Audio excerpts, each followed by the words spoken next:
Let me tell you a story. A long time ago, there was a man who hated us. He thought that every supernatural creature were a mistake.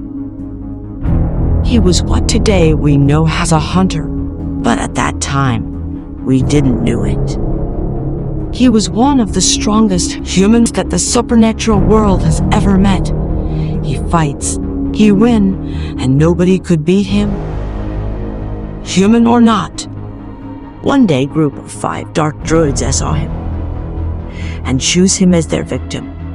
They were the emissaries of their respective packs, and they thought that their alphas were the most powerful and despidated werewolf that they have ever met. They used this man as an experiment.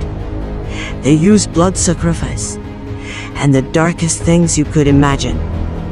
They create a new creature just to defeat their alphas.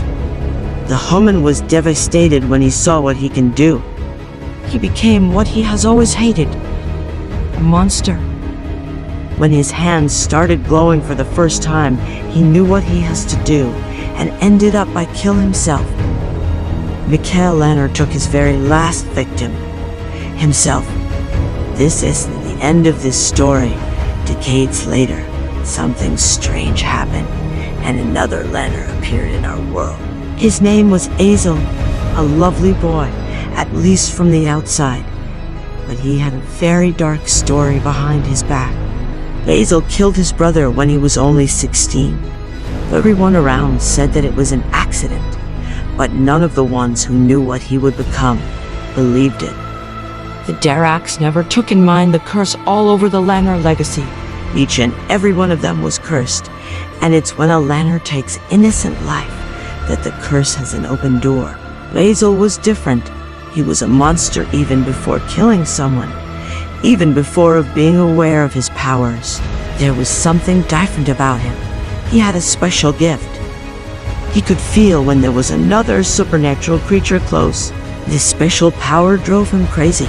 He became a fighter.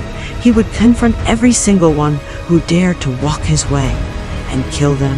When the rest of our world became aware about who he was, 5 different creatures became a team.